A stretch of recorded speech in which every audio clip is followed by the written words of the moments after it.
Welcome to another episode of Clapboard. This is Fleming Christy and Abhiram Krishnaprasad here, and today's video we are going to talk about technicalities. So, basically, in a film set or any what to say in film school, what they teach you is technicalities. So, when it comes to technicalities in sets, what should we start with? The camera, the light, the lenses. Since we shoot with like zero budget, then our focus will be like what to shoot on. Maybe we won't have that much option. It's either phone or DSLR or mirrorless or anything. So since we have the equipments, we shoot in DSLR or mirrorless. So if we don't have the equipments, we will go for phone. And light really comes in we really decide on lights when we actually need it. And when we are shooting or indoors and there is not at all like lights, so we just choose the lights we want to inside the shoot. So that's mostly our So in technicalities, right? Let's start with camera. The types of camera there are. So basically, there are two types of cameras. There's the DSLRs, digital SLR cameras, and mirrorless cameras. So what is the difference between DSLR and mirrorless camera? digital DSLRs. It's a difference of a mirror and also the sensor size at many cases. So digital DSLR stands for digital single reflex, single lens reflex. So DSLRs will have a mirror in between the sensor, and mirrorless it doesn't have the mirror. The light is directly being recorded on the mirrorless sensor. That's the main difference. So in DSLRs, what happens is the light that's entering from your lens, right? It's not directly coming to your viewfinder. It is going to a mirror which has been mounted in front of the sensor, and it is reflecting light. I think it's called a pyramid reflection. Yeah, it reflects again to the viewfinder. So this is how you get the image in your digital viewfinder, the mirror viewfinder.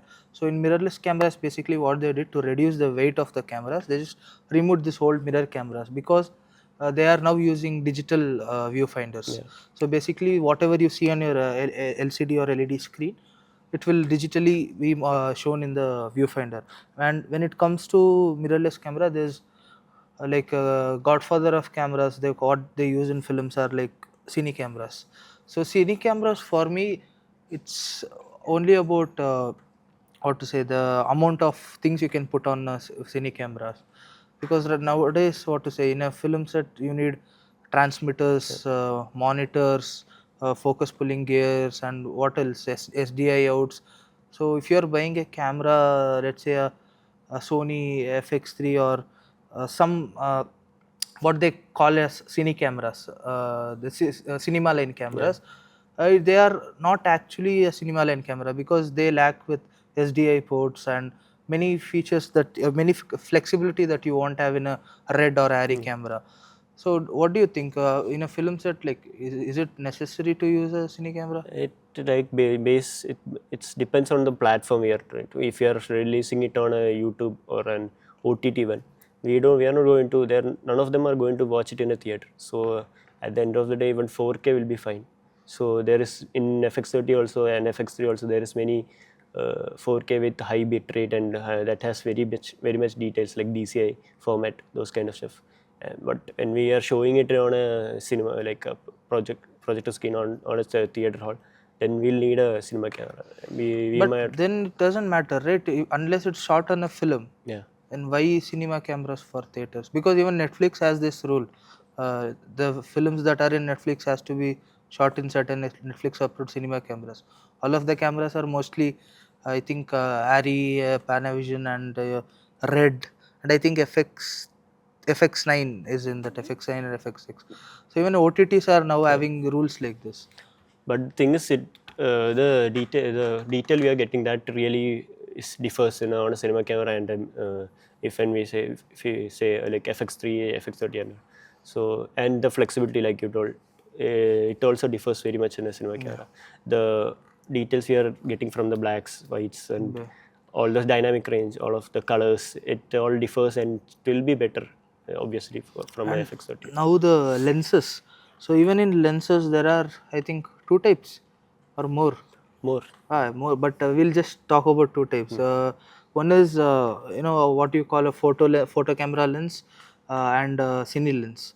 Photo camera lens, I think there's only 2 to 3 major differences. One is your aperture, because in your normal photography lens or the lens you use in your mirrorless cameras are having a aperture which is calculated with f-stops. So basically f-stop is not that accurate. It is a It has a fixed. it has a because it 1.4, it will 2, switch 2. it will switch in a fixed manner. But cine lenses, they have a t-stop, which is more accurate calculation of the light that's entering in. It is 2 point, like I mean it is point. Yeah, it's point wise. And in cine lenses you will have more aperture blades comparing to your photo lenses. And other than that, the coating, the lens coating, the make manufacturer. Because usually when photography lenses are there are expensive photography lenses which have very good coating, which will give you that nice chromatic aberrations and flares.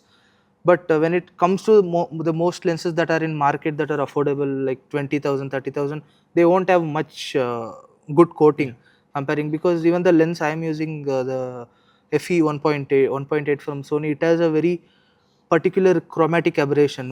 You can see the greens and sometimes purple chromatic aberrations. That's the difference in cine lenses, because cine lenses are usually coated very well. The beautiful flares, the bokeh you get from cine lenses, that's all the difference from day to night. Sharpness. Yeah, the sharpness too. And other than that, the build quality, because I think cine lenses, most of the cine lenses are metal build. They are heavy actually. Since it is being used by like in a film set, it might be in any condition. It's not like when you are taking a photo, doing a photography. So it has to be that flexible, and it has to be that rugged. And the one more difference is the ring, the smoothness of the ring. When you are pulling focus in a cine lens, it's like butter smooth. But in photography lens, since photography is mostly you use manual focus and sometimes autofocus, it's not that we will understand it in motion. But in photography, we won't know if the focus it's smooth or not. So that's the main. And the next part is the tripods. Because whatever we use, right, the tripods, actually in industry they don't call it tripods, they call it two separate parts. One is the leg and the head.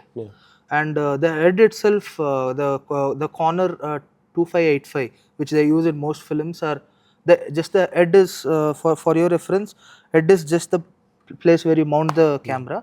The leg is what this is. That there are two types of legs, long legs and short legs, and the head is just the head costs around 18 lakhs for the corner body, because movement is everything when you're mounting on a tripod, and especially the corner fluid heads, they usually prefer to use fluid heads. When we are doing a pan or a you will know it when we use it only. In a tripod, in a normal tripod that we use, it's very like sticky motion. Sticky motion. So when we do it in a fluid head, it's very smooth. When we do pan tilt also. Even for you can see Whiplash, the movie, and La La Land. They mostly they would have used fluid heads in those movies. And even legs they have, because in our the tripods we use, like from Digitech, for 500-800 rupees, you can extend it however long you want, shorten it. But because the camera rig they use in films are very heavy, you can't depend on some normal legs. So the legs they use in film sets are very heavy duty. So they have the long leg for eye level shots, and they have a short leg if it's a low angle shot. And I think there's one more called as IAT. IAT and it's called IAT. It's when it's a very low level shot, they use IATs. So these are tripods, and it goes to 18 lakhs, more than 18 lakhs. There are tripods. It depends on the companies. And now let's movement. Like dollies. The camera movements. Okay. So yeah, we already have a dolly track here in the back. So you tell me the types of movements that there is dolly in, then dolly out. That is the movement of the camera. We are not changing the focal length. Then there is zoom in and zoom out. That is changing the focal length. That is achieved through a zoom lens. You can't do that with a prime. Then there is handle movements. That is just random, but mostly when we are using a cine camera, we'll have it on our shoulder. Or we'll have it on an easy rig. Or when we are shooting it on a mirrorless, we just hand it in our hand, or maybe on a top handle. So then there is cranes, there is jips. So crane is when it's on a it's on an axis, and the this will be the thing, and the camera will be mounted, and there will be weights on the other side. So it gives you more control on the movement of the camera. Then there is jips, that is jips and cranes, that is the vertical movement of the camera. Then there is sliders, that is the horizontal movement. That all gives a smooth movement to the camera. Then there is trucking, that is just moving from side to side. You're not going that side or this side. It's just horizontal movement. Those are. Then there is Steadicam, that is being used right now. Like many, that's like a gimbal, but for cine cameras. I heard that Steadicam was invented for Stanley Kubrick's Shining for the corridor shot. That's when Steadicam was invented, and right now you can see in many films they use Mokoboat. Yeah, that's a Bolt camera. The Bolt camera. It's just a automated, a robotic arm that was used to manufacture cars, and they just removed the hand and mounted a camera on it. So you can watch movies like Vikram, and I think it got famous from Vikram in India. I think. No, trance. It was used in Amal Neeraj's trance. Okay. I mean, Amal Neeraj used it in trance. Anwar Rashid. The thing is, yeah, it's like keyframing the movements, and there is a robotic arm, and we keyframe the movement. So whenever we need it, we get the same movements to the dot. Like there is only a minute difference also. So yeah, that's like gives you fluid movements and robotic movements. Yeah. And one more is the motion track system. Yeah, virtual production. No. In the physical set. Okay. Because when you're shooting a film with the same character acting, doing doubles, like especially in Sinners, you can see how they have used it. What motion capture rig basically does is you set a motion for your camera. Let's say a arc or a camera is doing a movement in your space, in your blocking. Over 100 more times it can do the exact same motion without even a minute difference. So in Sinners, especially the scene where they exchange the lighters, is it cigarette? Yeah. The scene where they exchange near the car, they stand in. It was so seamless. I think because they used a motion tracking rig in it. So these are the types of rigs and movements in cameras. And let's go to lights. So there are lot of different lights right now. There are more than we used to read about. So the basic lights, just the basic that we were taught. There is tungsten lights, there is LED lights, there is PAR, that was very old one. Now I don't think. Then there is HMI, that's the recent one. Aries, sky panels, those kind of stuff. Those are the Then there is flash, but that is not cinematography related. Mostly we use like LED lights and tungsten, because LEDs are, we are doing small productions. We are not like shooting an entire landscape in night or anything. So we mostly use LED lights and there is tungsten lights. And now they use helium lights. Basically what they do is they inflate a helium diffuser with a light in it, and they mount it. Usually when you are shooting something in outdoor setting, like in a forest or something, they just because you can't bring in a crane in all the places, so what they do is they inflate with helium here and they float it they up. use a crane for that too, but the thing is it's a dome shaped thing. I'm talking about the flat one. The flat. Flat. But it gives a sense of like moonlight. They're also like using dome shaped diffusers, like for to replicate the moonlight. That it doesn't give you I would say realistic. It gives a stylized look, but it looks very good. And one more is the tungsten light, the one which we are using in the background, that is called tungsten light. A tungsten light, usually it was famous for showing olden days, because usually I would say 4 decades back, there was tungsten lights everywhere, the bulbs we used everywhere. So when they are shooting something in a set of nostalgia or flashback, usually go with tungsten light.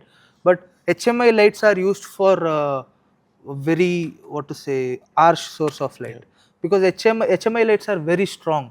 So usually let's say they are shooting a day scene in a night indoor, they usually go with HMI lights. They will keep the lights out of the window to create the sunlight. So HMI lights are used for those conditions. And there are LED lights. The key lights that we are getting right now are LED panels. So these are the kinds of lights. And we forgot the main guy, the ring light. Small time filmmakers, I hope you know what a ring light is. So that one too. And then I think what is left in technicalities? Like cinematography. That's it. lights, lenses, camera bodies. Okay, and then Then, just one last thing, the storage, yeah. So the storage devices. storage devices. Like for there are different types of storage devices, as you guys know. There's micro SD, there's SD, and then when it comes to cameras, there are a lot of different types of SD cards. You can I don't know. okay, there are SD cards, and even in SD cards there are different type of SD cards there, because for photography sometimes it matters when you're shooting IFPS photography, but for videography, if you're shooting 4K or more bitrate footages, your SD card should be able to handle the amount of write speed, because it should read and write fast. So there V number matters, because the V60, V90, as the numbers increase, the price increases. And Cine cameras like Red, they have their own memory, they have their own cards, which are very more expensive and very good build one. And yeah, so and there are what do you call, the CF Express cards and the CF Express Type A cards, Type B cards, which are used for Nikon cameras. Sometimes in Sony cameras they use Type B card, Type A card. Something is there. I'll put it here. Okay. So there are different types of SD cards they use in different cameras, and the more what to say, expensive it is, the more Safer. safer it is. And yeah, I think that's about it, and we'll come up with a different episode and a different topic. Thank you for watching us. This is Clapboard and Abhiram and Fleming Christy signing off.